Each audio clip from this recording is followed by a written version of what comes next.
Панель действий содержит наиболее востребованные в повседневной работе команды, позволяющие быстро создавать новые объекты, выполнять типовые обработки и формировать отчеты. Такие команды называются командами действия, поскольку их вызов приводит к открытию нового вспомогательного окна приложения и на некоторое время переключает пользователя на выполнение другой задачи. Команды в панели действий, как правило, расположены в трех группах. Первая группа – «Создать». Здесь находятся команды создания новых объектов базы данных, документов и справочников.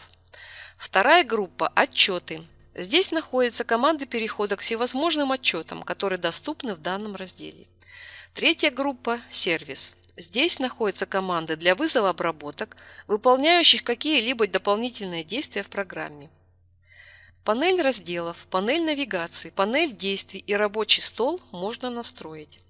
Настроим панель разделов. Для этого щелкнем правой кнопкой мыши в области панели разделов и в открывшемся контекстном меню выберем «Настройка панели разделов». В открывшемся окне мы видим два списка – «Доступные разделы» и «Выбранные разделы». В списке «Выбранные разделы» мы должны оставить те разделы, которые нам необходимы для работы, а ненужные перенести в список «Доступные разделы». То есть те, которые потенциально доступны для пользователя, но отображаться не будут. Например, разделы «Настройки учета и администрирования» удалим из списка. Выбираем «Настройки учета» и нажимаем кнопку «Удалить». Выбираем раздел «Администрирование» и нажимаем кнопку «Удалить». В поле «Показывать» можно выбрать вид элемента раздела. Картинка и текст, текст и картинка. Выберем «Картинка». Нажимаем кнопку «Ок». Мы видим, как изменилась у нас панель разделов. У нас остались разделы только с пиктограммами и без надписей. И исчезли два раздела – «Администрирование» и «Настройки учета». Выполним настройку панели навигации. Выберем раздел «Кадры» и в области панели навигации щелкнем правой кнопкой мыши и выберем «Настройка панели навигации». Откроется окно для настройки панели навигации. В окне расположены два списка – «Доступные команды» и «Выбранные команды». С помощью кнопок «Добавить» и «Удалить» мы перемещаем вызов команд в соответствии с нашими потребностями. Не забываем, что команды могут быть размещены в трех различных группах – «Важная», «Обычная» и «Смотри также». Добавим на панель навигации команду схемы работы с подсистемой. Выбираем ее и нажимаем кнопку «Добавить». Команда перенеслась в группу «Выбранные команды». Нажимаем кнопку «Ок». Перемещаем ползунок ниже и видим, что у нас появилась группа «Смотри также» и команда «Схема работы с подсистемой». Аналогичным образом производится настройка панели действий. В области панели действий щелкаем правой кнопкой мыши и выбираем «Настройка панели действий». Откроется окно для настройки. Здесь у нас две группы – доступные команды и выбранные команды. Мы видим, что у нас команды распределены по группам – «Создать», «Отчеты» и «Сервис». Перенесем команду для вызова документа замещения в список выбранной команды. Выбираем ее и нажимаем кнопку «Добавить». И нажимаем «Ок». Мы видим, что у нас появилась новая команда «Замещение». При выборе команды на панели действий у нас открывается вспомогательное окно для ввода нового документа и для вызова отчета. Закрываем. Для того, чтобы вызвать настройку рабочего стола, нужно его активировать. Выбираем раздел «Рабочий стол».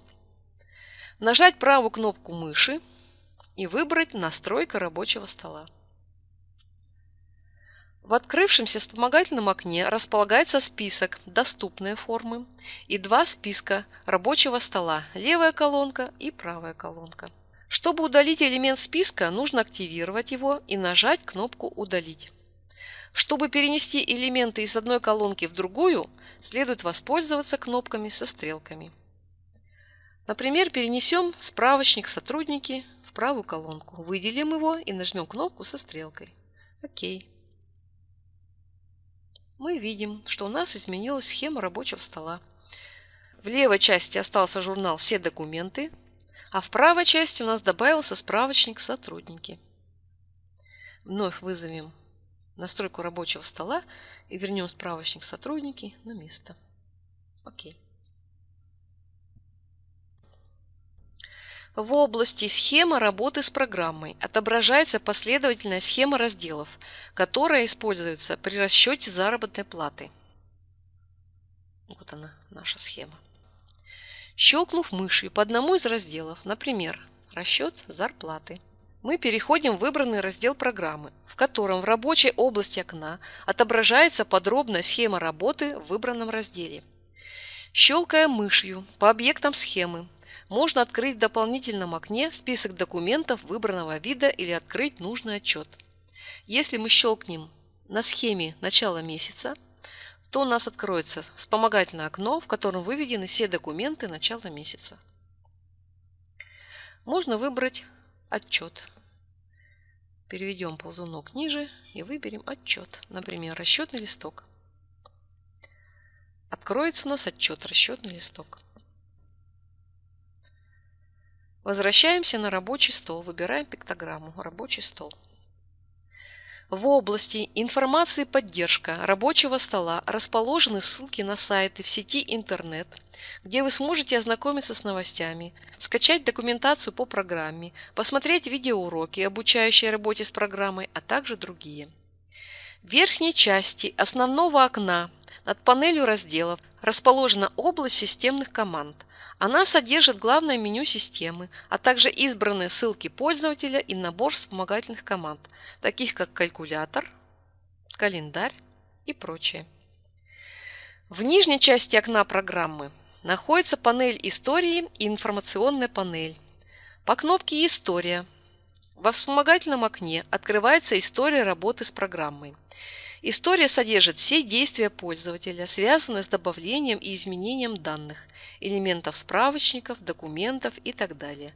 Пользователь всегда может открыть список этих изменений и перейти к любому из объектов, перечисленных в этом списке. Например, для того, чтобы посмотреть созданный документ. Выбираем документ, щелкаем по ссылке, документ открывается. Посмотрели, закрыли. Закрываем список. История хранит не более 200 записей. При добавлении новых записей в историю старые записи автоматически удаляются. Информационная панель предназначена для отображения последних оповещений действий, выполненных в системе. Таким образом, мы рассмотрели командный интерфейс программы 1С Камин Заработная плата версия 5.0.